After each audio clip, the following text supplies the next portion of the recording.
आज के इस वीडियो में हम बात करने वाले हैं एमीन बनाने की अगली एक विधि जिसका नाम है हॉफमैन ब्रोमामाइड अभिक्रिया। हॉफमैन ब्रोमामाइड डिग्रेडेशन इसको बोलते हैं, degradation reaction. Hofmann bromamide degradation reaction ये एक मेथड है, इसके द्वारा हम लोग एमीन प्राप्त करते हैं। ये एक मेथड है, it is a method of preparation of amine.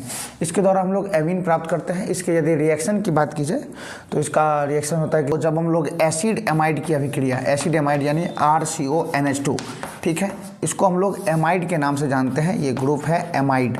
जब हम लोग एसिड एमाइड की अभिक्रिया ब्रोमीन मॉलिक्यूल के साथ और साथ में अभिक्रिया में रखते हैं NaOH, सोडियम हाइड्रोक्साइड, तो इसके द्वारा हमें प्राप्त होता है एमीन RNH2 प्लस में NaBr प्लस में H2O और प्लस में इसका जो प्राप्त होता है सोडियम कार्बोनेट Na2CO3। तो इस अभिक्रिया को हम लोग हॉफमैन ब्रोमामाइड डिग्रेडेशन बोलते हैं। डिग्रेडेशन इसके नाम में आता है, इसके पीछे का रीज़न है कि डिग्रेड हो रहा है, यानी कि आप इसमें देखेंगे कि इसमें यदि कार्बन की संख्या जितनी आप लेंगे, एक एल्काइल समूह का कार्बन होगा और यहाँ पे एक कार्बन, जितनी कार्बन है इससे एक कम कार्बन का एमीन आपको प्राप्त होता है। इसे तो एमीन बोलते हैं, इसको तो एमीन बोलते हैं। और इसमें जो संख्या है आप देखेंगे कि यहाँ पे एमाइड में R के साथ C भी था, यहाँ पे ये C कम पड़ गया है। तो चूँकि एसिड एमाइड से जो एमीन हमको प्राप्त होता है इसमें एक कार्बन की संख्या कम जाती है, इसलिए इसे हम लोग डिग्रेडेशन अभिक्रिया बोलते हैं। रह गई बात इसे शब्दों में कैसे लिखा जाए, तो शब्दों में आप लिख सकते हैं कि जब एसिड एमाइड की अभिक्रिया ब्रोमीन मॉलिक्यूल के साथ सोडियम हाइड्रोक्साइड की उपस्थिति में कराते हैं तो इससे हमें प्राइमरी एमीन प्राप्त होता है। रह गई बात इनके बाय प्रोडक्ट और मैकेनिज्म की, तो आप इसके लिए याद रखिएगा ब्रोमीन का हम लोग 1 ही यूनिट काम पे लेते हैं, जबकि सोडियम हाइड्रोक्साइड का हम लोग 4 यूनिट काम पे लेते हैं। ठीक है, इस अभिक्रिया को कंप्लीट होने में सोडियम हाइड्रोक्साइड के 4 अणु काम पे लेते हैं। कैसे, तो इसे तो समझने का एक जो मैकेनिज्म है वो तो काफ़ी लॉन्ग मेथड हो जाता है, जिसे हम इसी वीडियो में पूरा डिस्कस भी करेंगे।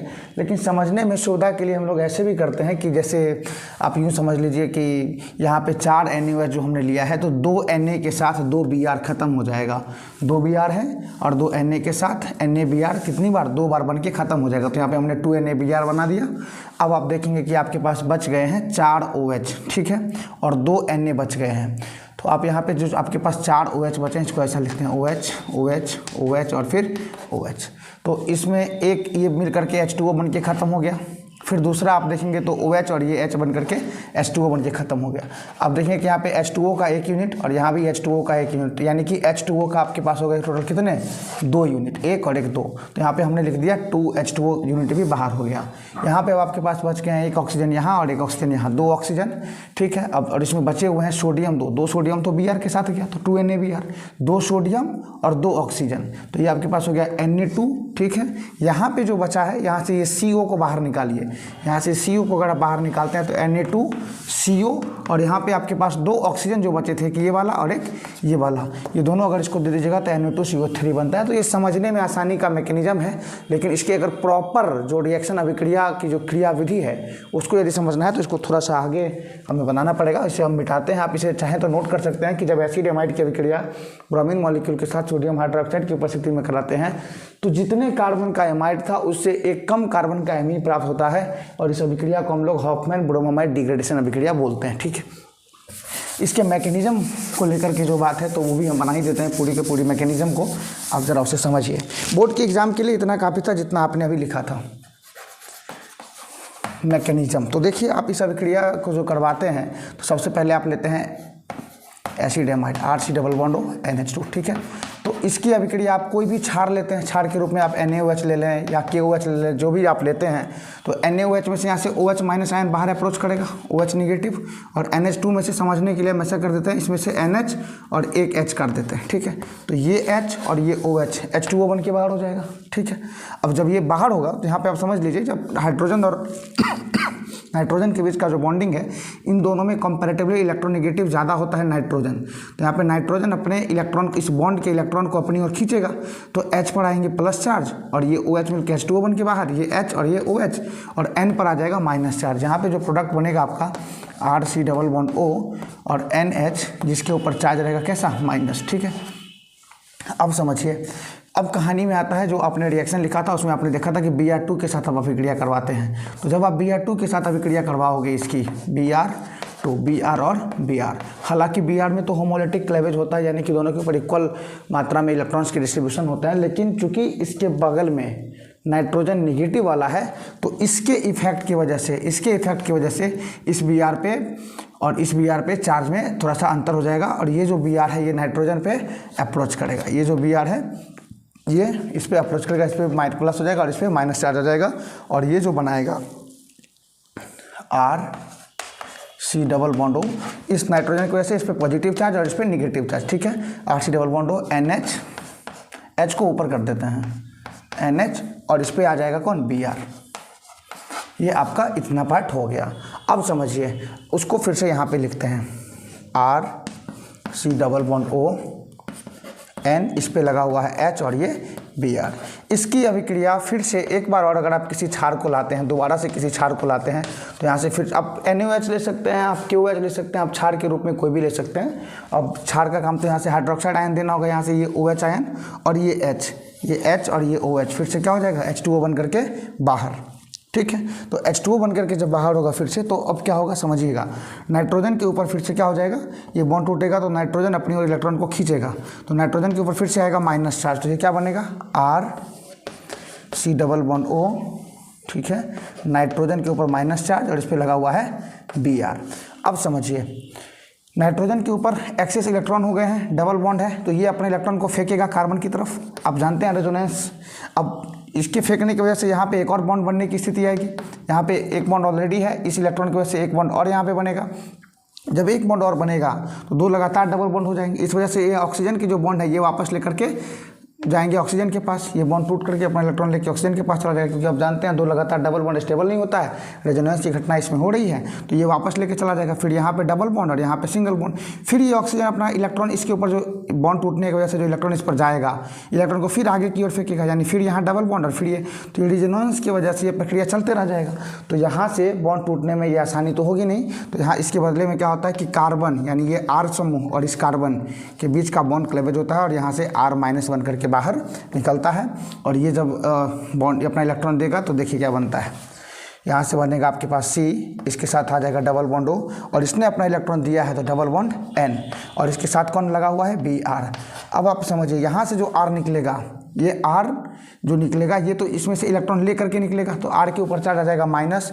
अब ये R माइनस जो है ये अब नाइट्रोजन ने अपना इलेक्ट्रॉन दिया है तो इसके ऊपर चार्ज कैसा आएगा, प्लस, ठीक है। तो ये R माइनस जो है, ये R माइनस जो है इस पे अप्रोच करेगा, यहीं पे लिखते हैं, तो ये R आ जाएगा किसके साथ, N के साथ। ये R किसके साथ आ जाएगा, N के साथ आ जाएगा। तो इसका हम अगला पार्ट यहाँ नीचे लिखते हैं, यहाँ पे लिखेंगे C डबल बॉन्ड O, ठीक है, डबल बॉन्ड के साथ N, और इस पे आ चुका है अब कौन, R आ चुका है, NR आ चुका है। अब समझिए अब नेक्स्ट स्टेप में क्या होगा, ये इसके अटैक की वजह से यहाँ से Br बाहर निकल जाएगा, तो वो तो अपना बाहर चला गया, बात खत्म है उसका। अब इसका फिर से जल अपघटन कराते हैं हम लोग, जल के साथ अभिक्रिया। तो जल के साथ जब अभिक्रिया हम लोग कराएंगे तो ये H और ये H, ये हो गया आपके पास H2O। ऑक्सीजन के पास अब जानते हैं बाह्यतम कक्षा में 6 इलेक्ट्रॉन होते हैं, 1 2 3 4, और एक बॉन्डिंग इस हाइड्रोजन के साथ और एक बॉन्डिंग इस हाइड्रोजन के साथ, 6 इलेक्ट्रॉन इसके बाह्यतम कक्षा में पूरे हो गए। आप देख रहे हैं इस रिएक्शन में कि कार्बन के दोनों ओर निगेटिव चीज़ लगे हुए हैं, यानी कि इस कार्बन के इधर भी ये नाइट्रोजन निगेटिव होता है, ये ऑक्सीजन भी निगेटिव होता है। चूँकि दोनों तरफ इलेक्ट्रोनिगेटिव चीज़ें लगा हुए हैं, इस वजह से कार्बन के ऊपर प्लस चार्ज आ जाता है, ठीक है। कार्बन के ऊपर प्लस चार्ज आ जाता है। कार्बन के ऊपर प्लस चार्ज आने की वजह से ऑक्सीजन क्या करता है, अपना इलेक्ट्रॉन इस कार्बन को देता है, अपना इलेक्ट्रॉन इस कार्बन को देगा। कार्बन को देगा तो क्या बनेगा, ये बॉन्ड बन जाएगा C double bond O double bond N, और ये बन जाएगा इसका बॉन्ड बनने की वजह से O, और इस पर H और फिर इस पर भी H। अब समझिए यहाँ से क्या होगा, ठीक है। अब चूंकि यहाँ पे ये R इसका छूट गया, ये R हो गया, ठीक है।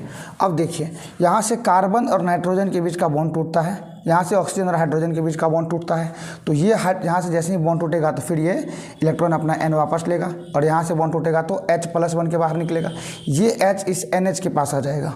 तो नेक्स्ट स्टेप होगा C डबल बॉन्ड O, इसके ऊपर O बचेगा, ये डबल बॉन्ड है, O के साथ बचेगा एक H जो कि हम यहीं पे लिख देते हैं O और H, और यहाँ पे जो N है इसके साथ आ चुका है, R तो पहले ही से था, एक H और है, ठीक है। अब यहाँ पे देखिए फिर से ये इंट्रोपी थर्मोडायनामिक को सेटिस्फाई करने के लिए, थर्मोडायनामिकली एंट्रोपी को सेटिस्फाई करने के लिए ऑक्सीजन और हाइड्रोजन के बीच का फिर से बॉन्ड टूटता है, ये H बाहर निकलता है यहाँ से, तो यहाँ पे ऑक्सीजन पे फ्री इलेक्ट्रॉन हो जाएंगे। नाइट्रोजन और कार्बन के बीच का बॉन्ड टूटता है, नाइट्रोजन और कार्बन के बीच का बॉन्ड टूटता है, इस वजह से कार्बन पे इलेक्ट्रॉन फ्री हो जाएंगे। इधर हाइड्रोजन के साथ टूटने की वजह से ऑक्सीजन का बॉन्ड फ्री हो गया था।